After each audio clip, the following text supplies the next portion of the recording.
size down. They are roughly, I think the census statistical method is to try to make the shapes are contiguous, so they're just solid shapes, and they have roughly the same amount of people for each census block. So you can have some rural census tracts that are quite large, but they should have roughly the same amount of people as one in the city, which are much smaller. So as I mentioned, the point of this tool is to help communities specifically try to have a better understanding of all of the data that's being collected by the government and by other by state and national agencies, and try to condense all the information that's being collected into a number that can be understood by anybody. So the way we do this is we take open source data, so that's basically any information that's publicly available online, maybe not necessarily free, although we try to use mostly free data. We take the information from community members, basically asking them individually, one-on-one, what are some things you've noticed in your neighborhood or community that harm your or increase your environmental burden. We try to take that information and find data sets to match up with those experiences. We condense all that into the MDEJ screen and then disperse it back out to the communities so they can have a numerical understanding of what is going on. So why not just use another tool? Obviously, we are not the only EJ screen tool. Many states have their own individualized one, and now there is also a federal tool, several federal tools that do mostly the same thing. Why don't we ask communities to use them? Well, they can, and they absolutely should. We created a Maryland tool to specifically address the environmental conditions of Maryland, the state, which has obviously very different concerns from a place like Louisiana or Arkansas or Alaska, right?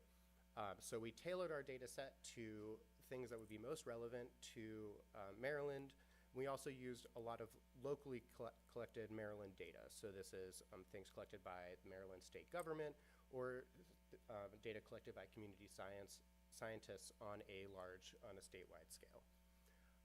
The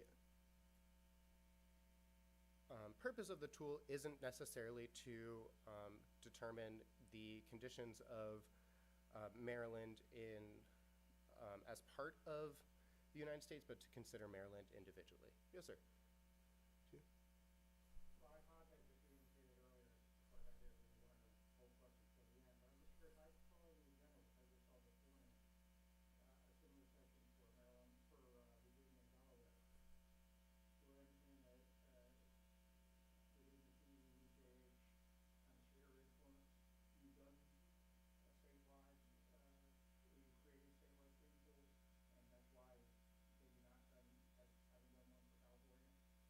So the question was, the states have created individualized tools, and the fact that we're based in Maryland, we haven't done one for another state. Is that correct? Well, I think in the agenda there's a similar session, a tool having been created for Virginia and Right. And they would vote the original CEEJH is clear influence. I'm assuming that's why they exist. So the question is, why do the other state screens, including West Virginia and Delaware, exist as a product of our influence, of the influence of CEEJH or UMD in general? So it's actually not on us. Those people have done their own terrific work. The creation of EJ screens is a relatively new idea. I think California was, in fact, I believe, the first state to create a publicly available EJ screen tool, and I want to say they did that in the early 2010s, so it's a pretty recent development. A lot of the reason is mostly because the technology wasn't really there to do it on a wide scale. So it's a part of a general idea within the EJ sphere of creating community-centered data tools so that communities can advocate for themselves using informed and scientific language language that can be reflected in legislation that can be generally understood by the wider populace. Does that help answer your question? No, of course. So back on why we are making individualized tools. Maryland, like I said, has very unique environmental burden concerns that are not the same as any other state.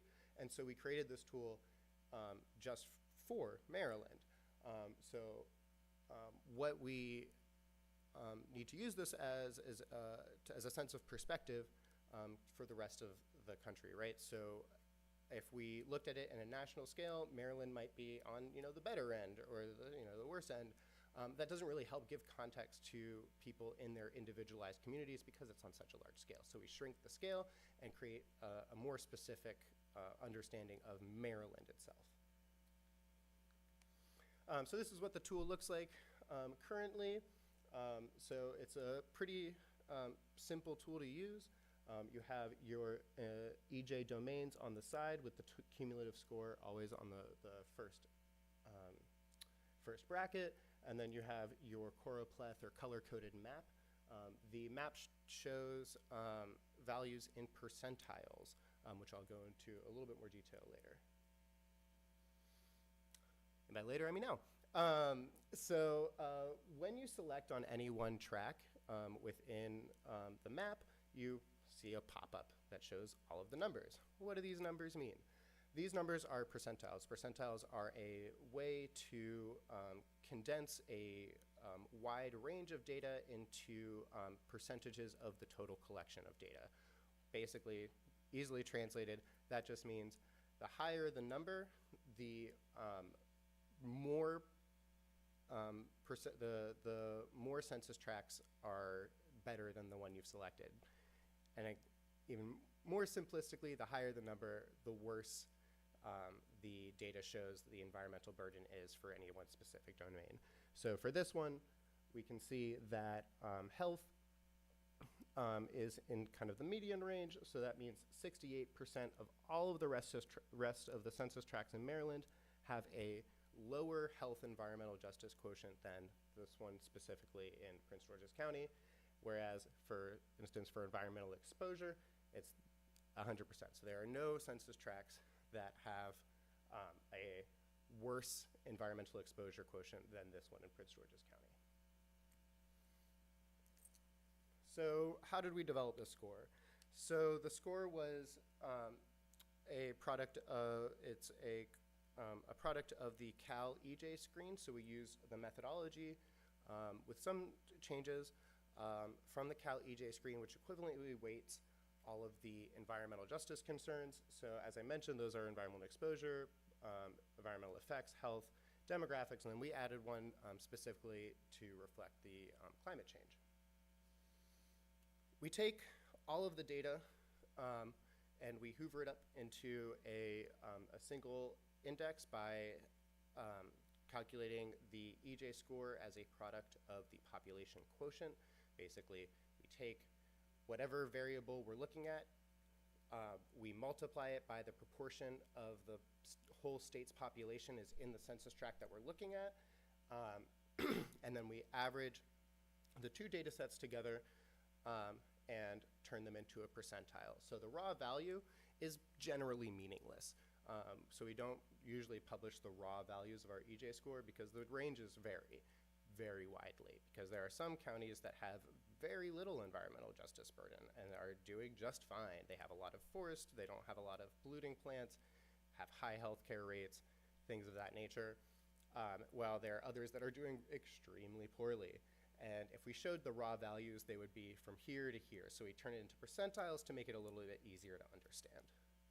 Next slide. So as I mentioned, if you go into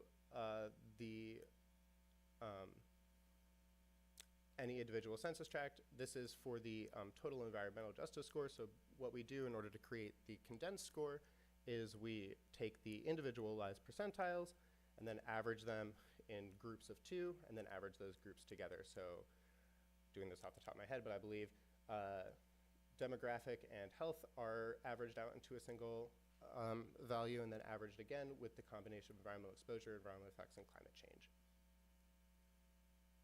And here's the data that we use.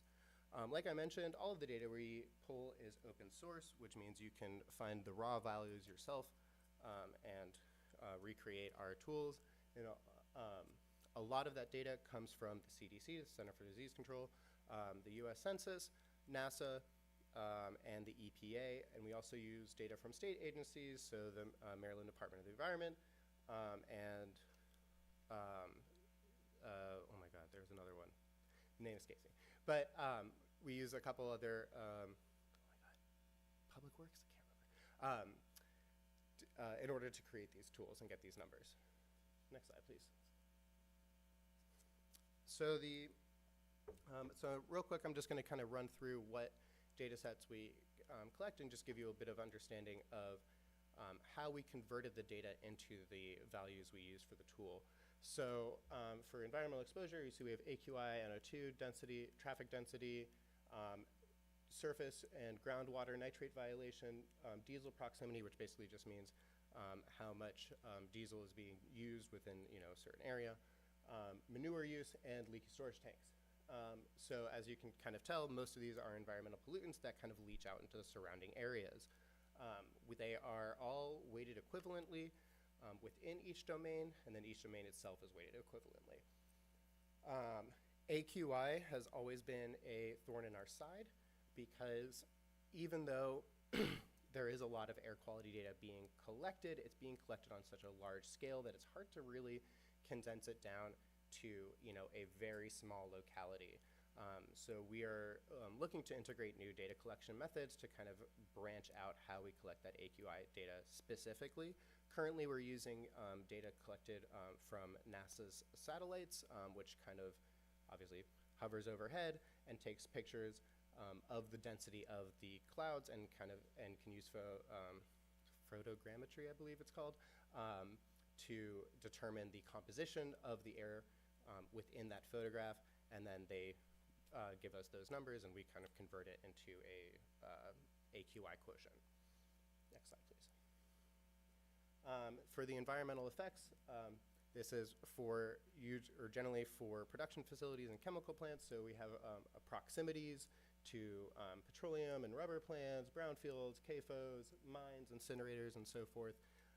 These are things that have that are generally parts of industry, and so we check how close certain localities are to these facilities, and then that number is how we determine the impact for that locality. So next slide.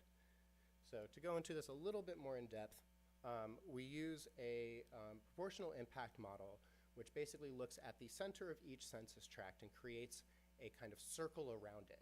Anything captured in that circle is considered to have an impact within the census tract. We generally use a 5-kilometer radius in order to determine that. The impact, though, is inversely proportional to the distance. What does that mean? That basically means the farther you are away, the farther the center of the census tract is away from the facility itself, the less impact that facility has on the census tract in question. This has a few assumptions integrated into the model, which those assumptions being that the population is equivalently distributed and that the impact is equivalently or inversely distributed. Both of those assumptions may not be true depending on the pollution. So a lot of the data, a lot of the proximal assessment is, excuse me, a lot of the proximal assessment is basically trying to make a conscious trade-off between generalization and specification. So we tried to make it a bit more specific without kind of ruining the math behind it. So next slide. Health almost entirely came from the CDC, 500 places data set. There was a single data set from, I believe, FEMA that collects the cancer risk associated with various pollutants that was also used as part of this data set. all of the data that CDC collects, they distribute in percentiles, so we didn't have to actually do any conversion from the original data set. Next slide. And then demographic indicators encompass both demographics and socioeconomic characteristics. We looked at things like education, healthcare, proximity to public services, so these are your fire trucks and your hospitals and so forth. We also looked at things like linguistic isolation and energy burden. Things that are a bit more amorphous but still have a very defined impact on people's general environmental burden. Next slide, please. And then the last one is climate change. And you might look at it and say, wow, this is a lot smaller than the other ones. That's because we integrated the entirety of the National Risk Index, which has which is itself an index and is a large composite data set. So so that includes things like flood risk, the impact of sea level rise, and so forth into a single number. And I wish I could go into more detail about the tree coverage analysis, because that was my favorite part. But for the tree coverage analysis, we used the NLCD data set, the National Land Cover data set, which takes aerial photographies of large portions of the United States, converts those squares into coverage density points, basically it says, all right, this place with no trees is 1 density, and this place with all the trees, so many trees we can't see the ground, is 5 density. So I converted those numbers into a proportional aerial assessment, which basically looks at all of the tree coverage within a census tract, gives a value to the density of each data point within that census tract, and then looks at the proportional coverage of trees for the entire population. So it condenses all that to a single value, and then you kind of divide that value by the amount of people in that census tract as compared to the rest of the state. And then we also use days over 100 degrees, which are getting more frequent. Next slide. So we get all this data, we put it all together into a single package, and then we get these numbers. And sometimes these numbers are very confusing. And this is the one that actually a colleague of mine pointed out to me recently, that I'd never really taken the time to think of, why is this way? So we're looking right here at the updated EJ scores of College Park, Maryland, where we are currently. And you can see on the slides, it is really high. It is very high, somewhat inconceivably so, right? There's no factories nearby. There's there's lots of trees outside. It's a nice sunny day here in College Park, and there's not a lot of pollution. So why are these numbers the way that they are?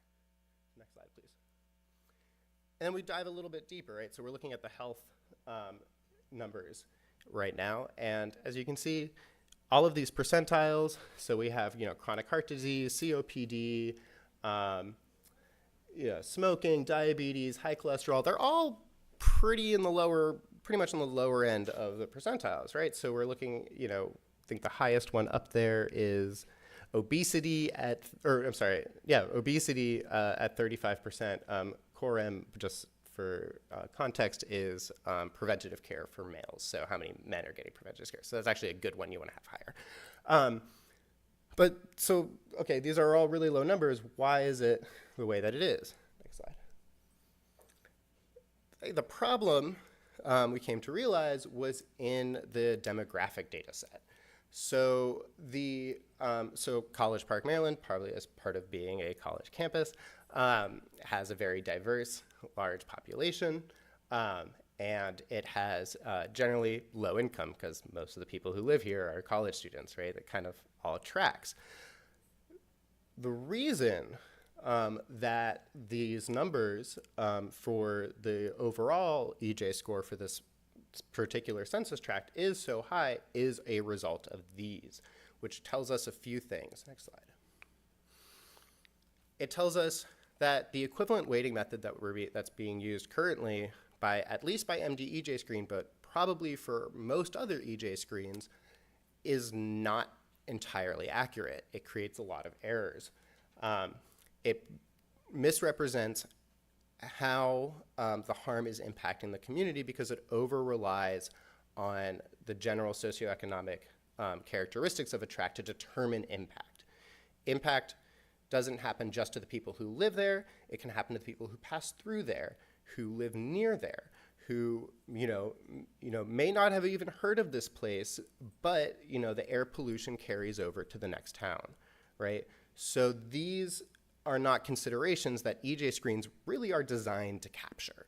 That those would take individualized tools to kind of get a more narrow view of what is happening in a small area, especially for things that are not confined to census tracts, right? So, like I mentioned, pollution is not confined to your census tract. If water runoff happens, it doesn't stay in your block. It goes elsewhere and infects other places. That is not something that can be captured here. And the other thing is population size and demographic makeup, as I said, are overrepresented in the data set. Population size specifically is overrepresented. As we go through the demo, I'll point out a few census tracts that have suspiciously low EJ scores. The reason they have suspiciously low EJ scores is because nobody lives there. These are places like in Curtis Bay where there's petroleum plants and the like, where nobody actually lives on the census tract that contains these plants. So the EJ score calculates those scores as near or at 0, because there's nobody impacted by the way the model is run. Next slide. Kind of brings into the general limitations of what an EJ index does, and really any index tool in general. EJ indexes are not a diagnostic tool. Cannot stress that enough. You cannot look at an EJ score and determine what is wrong with your neighborhood. You can only really use it to determine how your neighborhood stacks up in reference to the rest of your state, or if you use a national scale tool, the rest of the nation. Why is that? Does that make this tool useful? No, not at all. What it's used for is as a starting point to do a deeper dive into your community's environmental issues. So if you go and you look up your own community on the MDEJ screen or on the EPA EJ screen, and you see something that maybe surprises you, like you look at your neighborhood, and your neighborhood has a pretty reasonable EJ score, right? Maybe in the 20s or 30s, right? Not perfect, obviously, but not that bad. But then you look deeper into the data and you see, oh, even though we have a low EJ score, it seems like we have a lot of chemical runoff in our neighborhood as compared to the rest of the state or the country. That's how you should be using this to kind of target individual issues and find the aspects that might merit a deeper dive. The main limitation that EJ scores also run up to is recency. A lot of the data set that the MDEJ screen uses, and almost every EJ screen uses, is the federal data sets. Those data sets are updated irregularly or regularly over a large time span. For instance, the census, we get a new American Community Survey, I believe, every 2 or 5 years. I think it's 2 years. We get the next data set, which is the data set that most researchers use. A lot can happen in 2 years. COVID in particular caused a drought of data from the US government because a lot of people were either shifted to other more dire projects, or the data wasn't properly captured during that time period.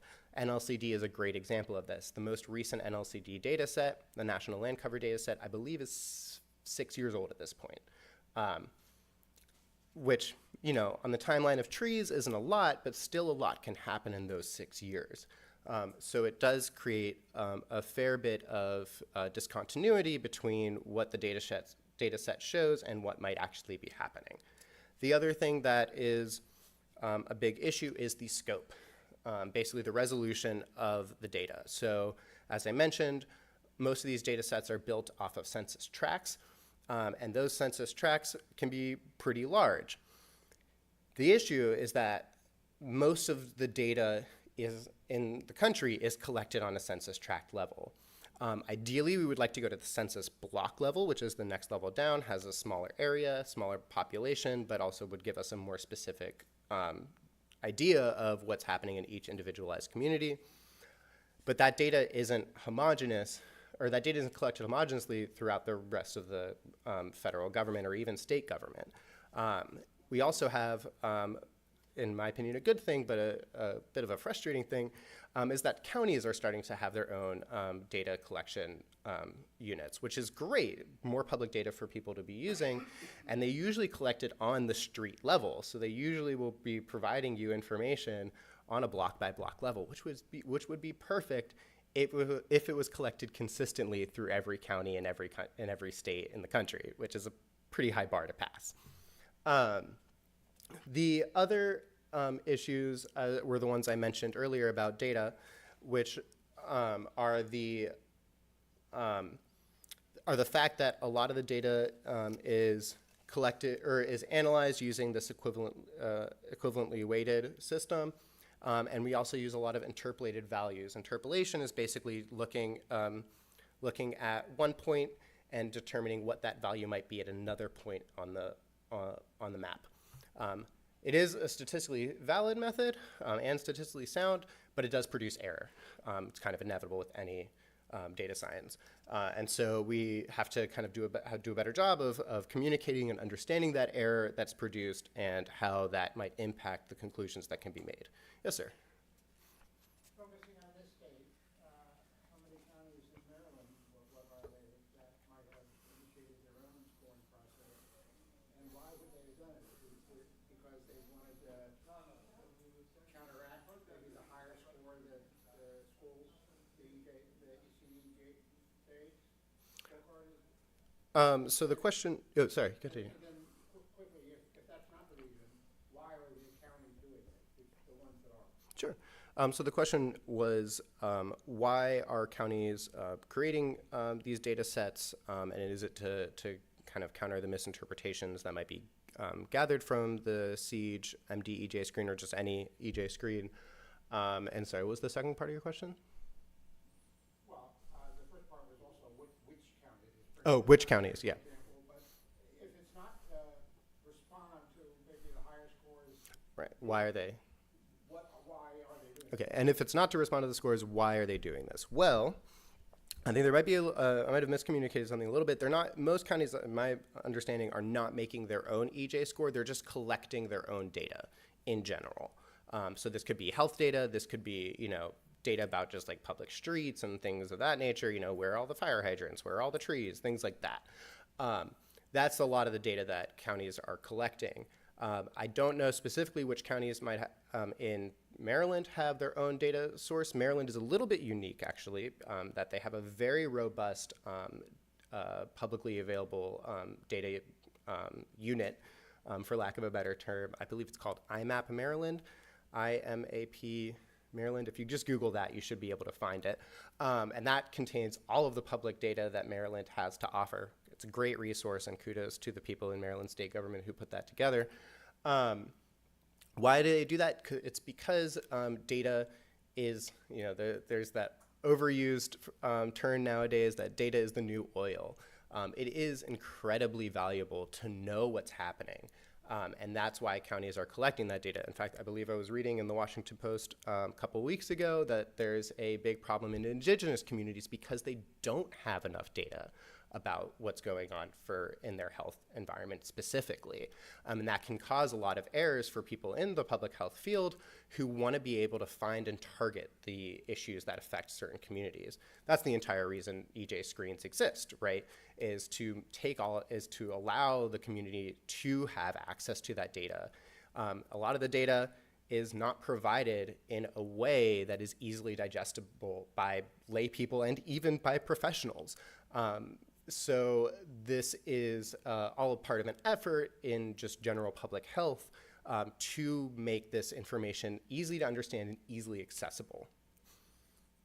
Next slide, please. So what's going to happen in the future of MD EJ screen? I will get back to you on that after we do a quick demo of the site as it stands.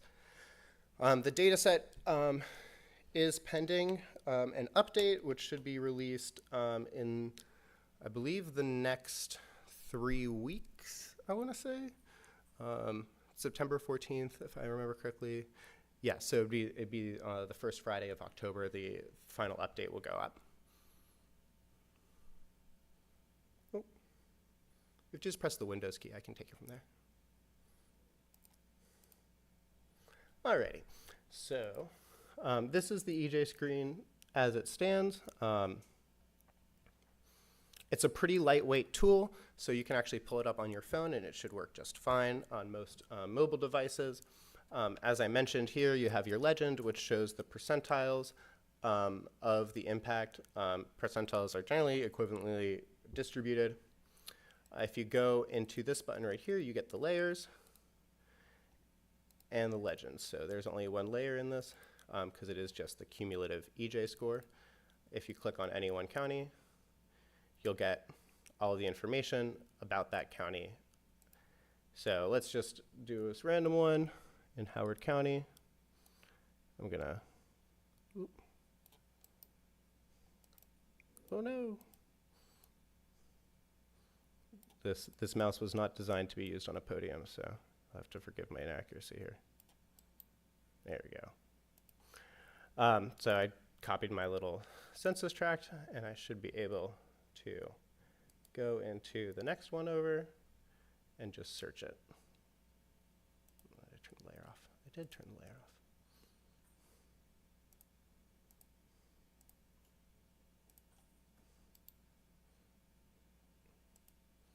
This should just take me there. Oh, no, it doesn't. If I had a keyboard, it would take me there.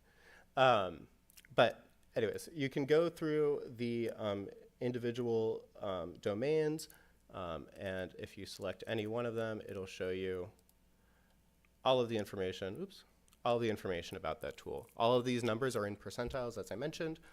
Like I said, we don't show the raw values explicitly on the live tool just because they don't really provide any context. They have, if you have any interest in any one specific domain, so like let's just say I'm interested in seeing the distribution of the cancer rates, you just go into your layers right here and turn off the first layer and find the one that you're interested in. So this NADA data is the one that has the cancer rates in it, and this kind of shows the distribution of cancer rates within the state of Maryland. Ditto for asthma or really anything else you're interested in here. Further developments are going to include additional weighting tools and tools to select and condense the data, and also to create easy reports to help to allow people to just like find the data set that they're interested in, print it out, and send it to somebody. And I can go back to the slides.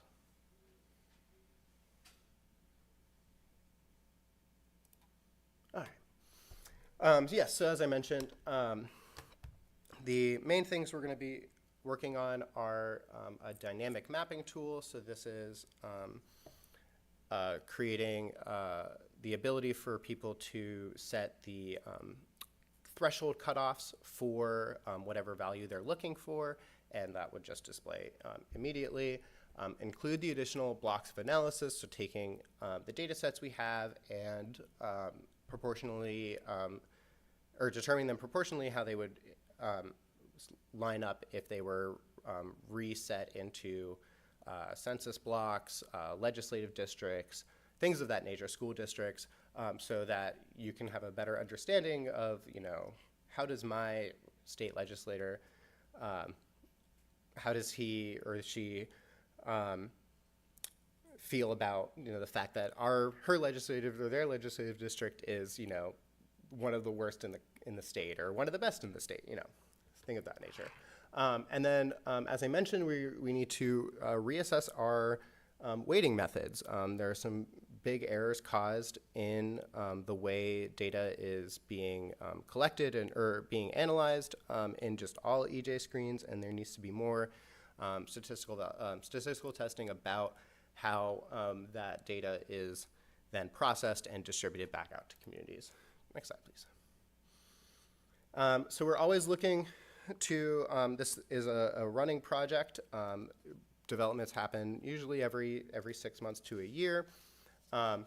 If there are ever any suggestions about how things could be improved, we're always happy to hear them. My email and the email for CEEJH itself is going to be at the end of the slide, and I encourage everybody to, if you have any opinions, questions, comments, think I should look at something else to kind of get inspiration, I'm always happy to hear it. We also are going to be looking at doing a more concerted effort to do community engagement to get that feedback. We're currently working with Johns Hopkins and I can't remember, another university, escapes my memory, to develop a Maryland EJ Screen 4.0. So we'll be including a lot of new statistical methods. Usually the big number, when the big number changes, it's usually because we've done a large update to the statistical methodology. Now, maybe not necessarily the UI or the UX, but we do it when we do a big data update or a big change in our methodology. The small number, so the fact that we're on 0.2 is just because we're doing a general data update. We're just taking in the new data that came out and just incorporating it into our original model. So all of the errors that existed in the 3.1 are going to carry over into 3.2, but development of 4.0 hopes to obviously reduce those statistical errors. Next slide. Oh, sorry, can you go back one? The other thing we're going to be doing is we're going to be integrating the EJ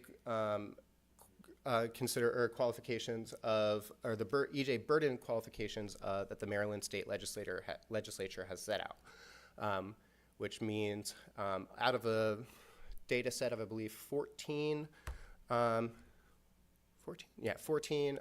points, if any census tract has a higher than 75th percentile in any 3 of those data sets, then it's considered overburdened by the EJ score. And so we'll be incorporating that distinction into the next available update, so that the 3.2 update, as I mentioned, I think that will be released in October, the first Monday of October. And that's really important because there is a lot of conversation being had within the EJ Screen community about how legislatures define environmental justice burden. I think that's been mentioned several times throughout this whole symposium, is that there is a discoordination between how data sets identify environmentally burdened communities and how those communities are actually being environmentally burdened. As I mentioned earlier, these tools are not diagnostic tools. They are not so accurate that you can use them to kind of determine the reality on the ground. In order to determine reality on the ground, you have to go to the ground.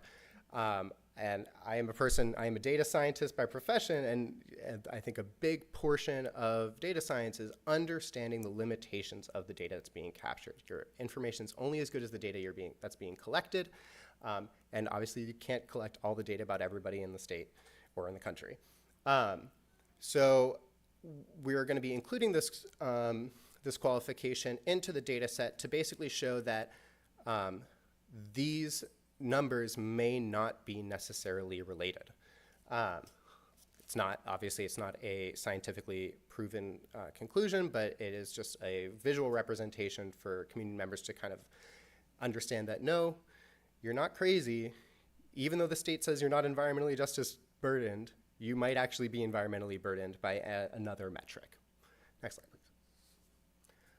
And so just real quick, just to kind of show what these tools are being used for. As I mentioned, this is the 3rd version. We've had a version up since 2020, I believe, or 21. And so these metrics are really important, specifically as it pertains to disbursement of grant funds. So if you looked at the Community Change Grant, which is the big grant pool that's been, or funding pool that's been assigned for Justice 40 initiatives, they have a very stringent criteria of how that money is being dispersed geographically. And these types of data sets are being used to determine how that money is being dispersed. Like I said, there's good and bad in that because the data can't know everything. So having it as a singular cutoff point, in my opinion, is maybe not the wisest move, but it is what is being done. This information is also being used to help communities advocate for their own specific and community-based research, right? To be able to show to state authorities that, hey, according to this data set, this data tool, we are experiencing a higher rate of nitrate runoff than other communities. We need our representatives to do something about that, right? This information can be then carried over to them and just say, hey, what are you doing? So that's the two main ways this is being used. Next slide. So as I mentioned, is it 14? I'm not going to count them now, but I'm pretty sure it's around 14. So these are the indicators that are currently being used by the EJ screen or by the Maryland Department of Environment to determine whether or not areas are in fact overburdened. So as you can see, there's large parts of Maryland that are not being considered. So while it very well may be the case that those places are not environmentally overburdened, this data set is not comprehensive enough to capture everything that might be happening. And obviously no data set can be, but there's a lot of improvement that can be done on this data set. Specifically, there's no domain in this that accounts for climate change. And as we've all experienced over this last few summers now, heat is the deadliest climate event that happens, point blank, period. It causes the most health problems, it causes the most damage, and people are not prepared for it, especially even though we're in Maryland and there are parts of it that are pretty swampy, but not the whole state, and obviously not the rest of the country. That's not really being captured in this data set. There's also, as I mentioned previously, AQI data is notoriously hard to capture on a small scale. So a lot of the data sets that are being used are data that is collected from a very small number of wide capture sensors. And while those sensors are really great for giving people some context into the air quality in the state, they can't capture how pollution might flow around or through a building or on a block, or if you live downwind from a sewage plant, they can't capture how specifically that impacts your neighborhood because it's obviously on such a wide scale. So as I mentioned in interpolation, the method of predicting values along a wide area causes error, and that error may not happen in your favor. Next slide, please. So just to wrap up, the MD-EJ screen and all EJ screens are community-focused tools. These are tools that we want average people to just, when they're curious, to go on and just check. We, as part of CEEJH, we offer technical assistance and have in the past and will in the future be offering educational opportunities for community members to just learn about the tool, how they can access it, how they can use it, and basically how to interpret the numbers, and give them the ability to self-advocate from a more data-focused standpoint. Also, like I said, we're using it to help inform how those grant funds are being dispersed and whether or not the goals of Justice 40 are being met by other reasonably applied metrics. And then lastly, we would like for this tool to be used to influence policy, to help people, to help policymakers and advocates have a better understanding of what their advocacy or policy should be targeting in order to improve the environmental justice burden in the state of Maryland. Next slide. As part of CEEJH, we also have a lot of other EJ tools. I'm sure I'm missing some of them up there. We have a Mid-Atlantic screening tool, which encompasses Delaware, Maryland, North and South Carolina, some other places.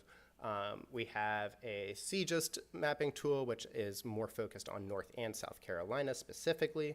And if you're wondering, why don't you just, take portions of the data from the first tool and put it in the second?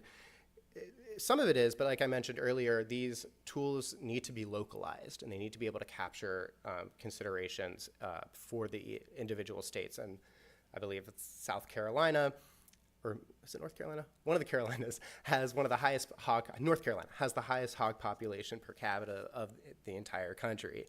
And hogs produce a lot of unique environmental burdens that are not seen on even wide-scale chicken farms or cow farms, right? And so that information is used to color the data sets that are collected and how those are weighted. Next slide. And then if you have any questions or comments. Go ahead. Thank you, first of all, for taking the time to present on this. My question, it came up a couple times in your presentation. You were talking about education, which is mostly directed towards communities, which makes a lot of sense. How much engagement with lawmakers and policymakers in terms of explaining what the strengths, weaknesses, et cetera, doing SWOT analysis on this, to actual lawmakers?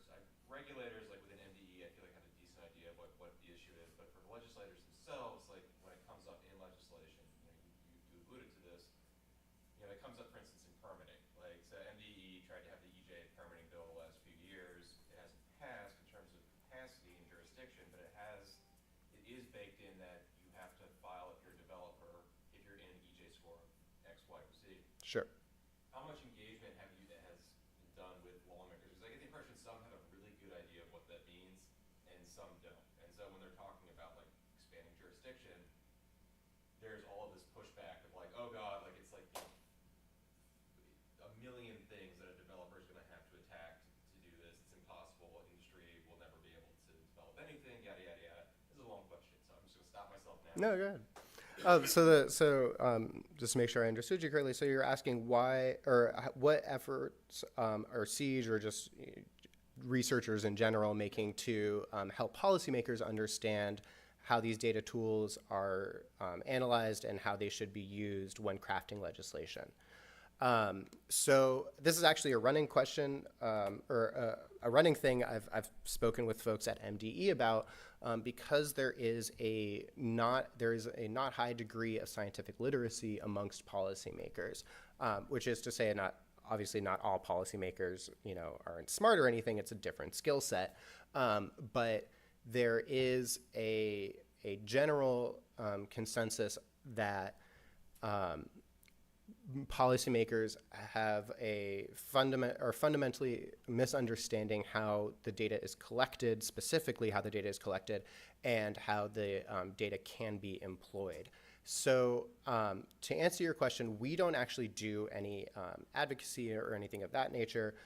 If legislators come to us for, which hasn't happened while I've worked here, but if they would ever be interested in contacting us, hint, hint, wink, wink, legislators, we'd be happy to give them a crash course on these things so they can be more informed. But legislators are also parts of their community. So when we go out to do these community education sessions, I mean, I wouldn't be surprised if there are, city council members or something along those lines.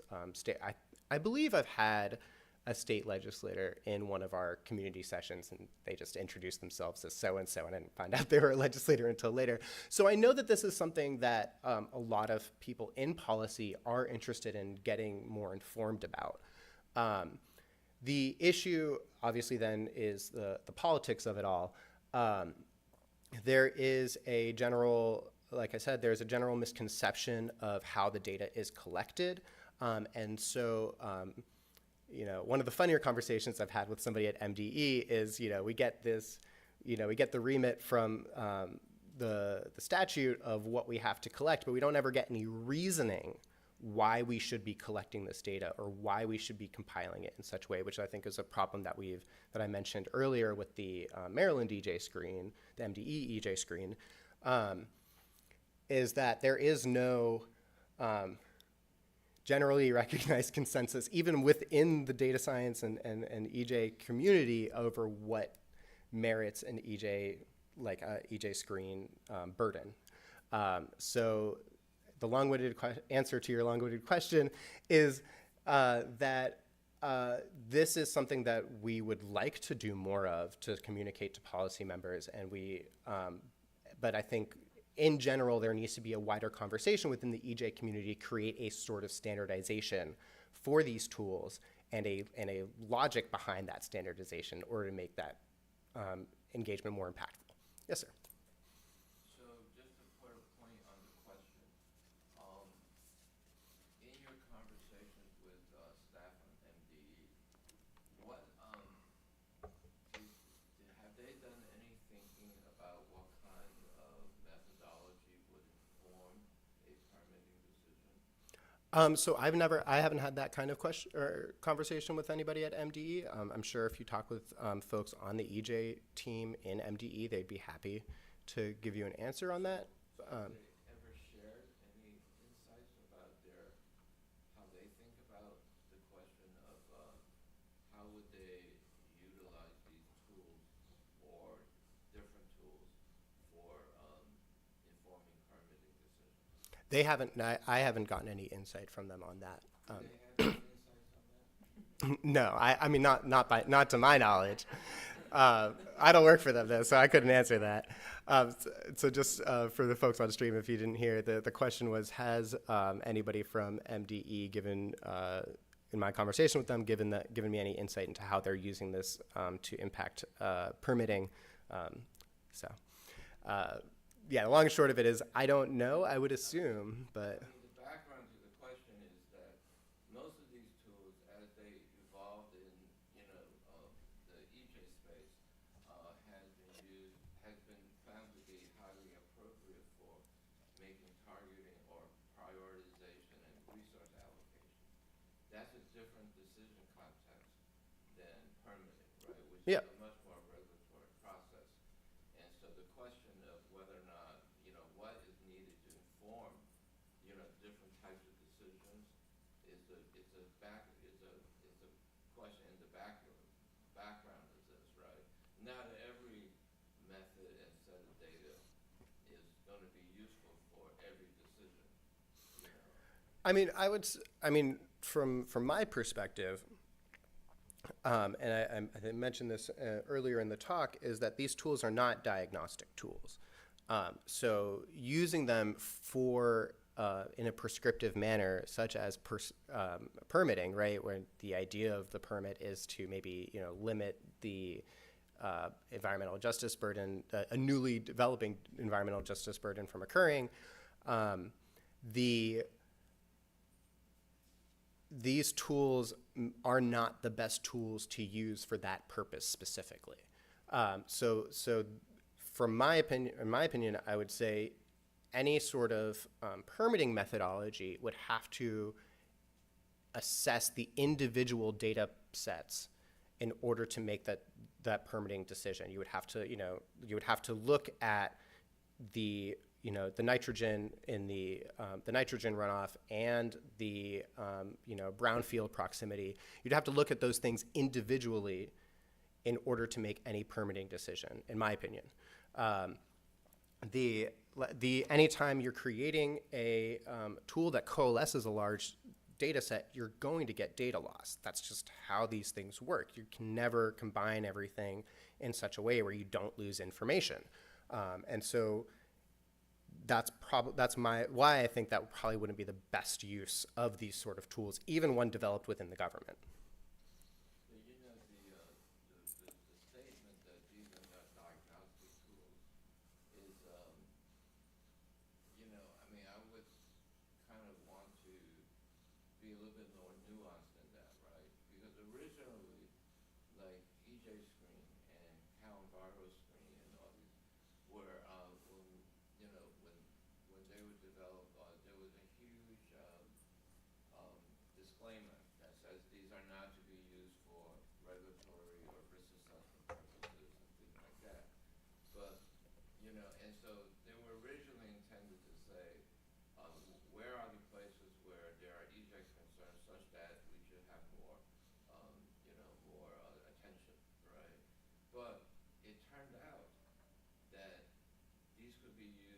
screening tools could be used to allocate resources. And that became, both a methodological issue and a policy issue, right? Because it just so happened that everybody agreed that they could be used like that, right? And that is a huge development because getting resources to these communities is a huge issue, right? So, I mean, I think that a blanket statement that they're not useful for quote unquote diagnostic purposes, it maybe should be tempered by the fact that for certain types of decisions that these tools are very appropriate, have been found to be very appropriate, and everybody agrees that they're appropriate, so, and that's something I think we all learned in this process, I mean, in California, as I learned, when CalViral Screen first came out, there was a whole bunch of people that were opposed to it, like a lot of local governments and stuff like that. But then when it got attached to the law that uses to allocate resources, everybody was in support of it. So it was, and in fact, there was a, there was a lot of, I mean, it was the business industry and local governments that were primarily like, wanting to keep as far away from it as possible, and then when SB 535 was passed, and, a lot of, I mean, essentially billions of dollars were going to be used there, the question was, how come I'm not included in it, but,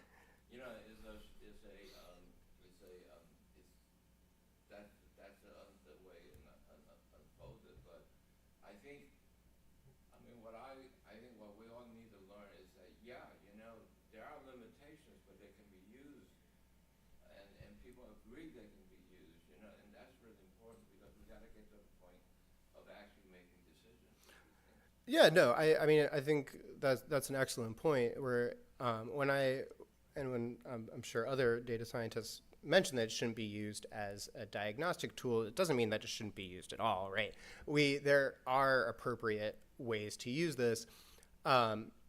Allocation of funding, in my opinion, is a fine way to use these tools because these are decisions that kind of have to be made with a larger contextual understanding for your area, but it doesn't absolve us from acknowledging where these might fall short and how we can be improving these tools to make these disbursements of grant funds more equitable and, in fact, more effective, right? Because at the end of the day, if a state starts pouring money into a census tract as a result of their environmental screen score, and like I said, nobody lives in that census tract, or a lot of people live in that census tract, it can have a very disproportionate effect on the general EJ burden for that community. So while it's not a diagnostic tool, and while it does have its limitations, I think funding allocation is a fine way to use it.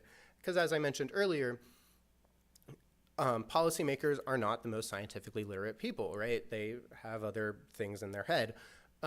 So we have to kind of bridge that gap to make these, scientifically complex and statistically complex theories into a very quick and easy thing to understand. And that's what these tools are generally used for. But yes, thank you. Yes, sir. Assuming that the other schools in the system and the private, mainly optics, buy into this screening, would it not be possible to speak to the President of the Senate and the President of the Senate, Speaker of the House of Delegates, and have a tutorial prior to the session starting, going through all the ramifications? I mean, there's no reason why it can't be done. We can't instigate that conversation as a. You could invite them to it. You could invite the President of the Senate and the Speaker of the House. Of course, yeah, but there is a limit to what conduct we as a product of the university can do in regards to advocating for certain things. But again, hint, hint, wink, wink to any legislators watching. We are always willing to sit down with them individually or as part of a general, education session in order to give them a better idea of these. But as we could not ourselves go to Annapolis to do that for them in the halls of the Senate, that would cross some ethical guidelines that we have. But Tax ones, too.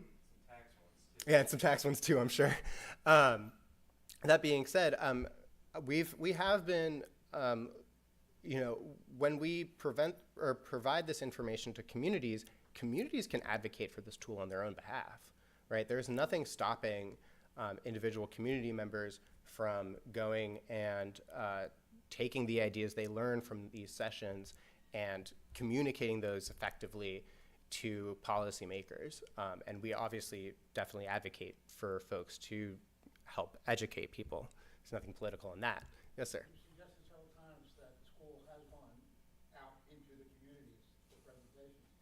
I've never heard of one. I don't know that you've ever come to the community I live in. How does a community go about inviting?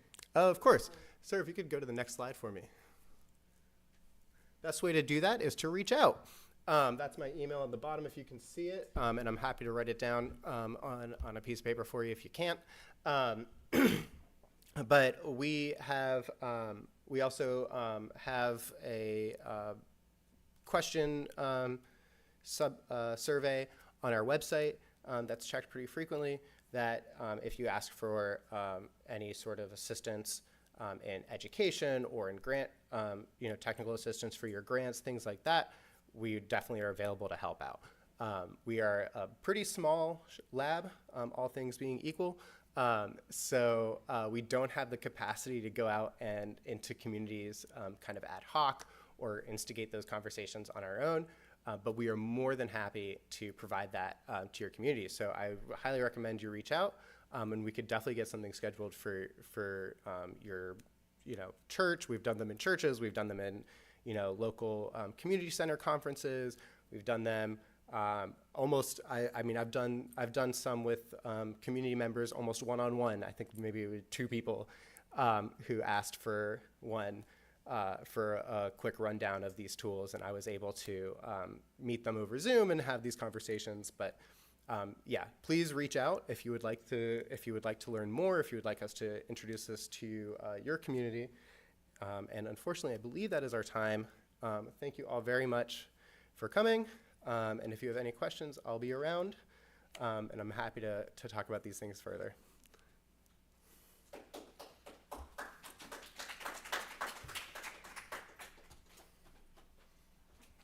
I believe lunch is on soon. Stuff lined up, like we asked for this, we need help with this, we're not getting anything, they had one event and they didn't advertise it, like, say those things, because the EPA will call them and ask them And set what them is straight. going on. Trust me, they'll call. Yeah, and just to build off of what Michelle said, I think the really valuable piece for what we do is we'll talk through project ideas with folks, but it's not until they have it written down to understand, like, oh, as a reviewer, I don't know what your capacity and background is. You really need to play yourself up. Like, you really need to say, we've been doing this work for 10 years, and this is the demonstrated, like, success stories that we've had, because I find that, especially with folks who may not be, like, familiar with writing, like, people aren't familiar with you. So, like, the value of having an outside set of eyes kind of on it, once you've had a draft together, is to identify, like, this is where you should really be talking up. We probably need to find a better, we probably shouldn't call it grant writing, because that implies that we are going to write it for people. And I think that so, because that's what we're, like, we're providing, like, really detailed assistance, but we can give you something to get started with, but, like, you have to come to us with something to react to, and then we can help you craft it. Does that make sense? Yes. Oh my God. Community Change Grant, it closes on November 21st. So the EPA has a massive funding opportunity out right now. There's 2 different categories for it. One of the categories is to help increase communication between community-based organizations, underserved communities, and government decision makers. Those opportunities are $1 to $3 million, minimum of 1. You have to apply for 1, maximum of 3. And then there's another track that's a little more about engagement and doing and implementation. Those are $10 to $20 million awards. They're really large. They have very, very, very nuanced and detailed requirements for them. The big thing about the Community Change Grant is it requires a partnership between 2 organizations, a minimum of 2 organizations, and at least one of those organizations has to be a community-based organization. We did the presentation I did on Thursday talked a lot about community change grants. So when they share those, there is a whole session in there where we have talked about the nuances of the different applications. So the notice is 96 pages long. So. Thank you. And that's what our main emphasis through TCTAC right now is helping organizations with their applications for that, because it's a big lift for. It'd be a big lift for me. I can't imagine being a 5-person community-based organization and trying to weed my way through it. So that's really what we're focusing on for TCTAC at the moment. Mm-hmm. It is time, but we're happy to keep answering questions. I know, we're between lunch, I know.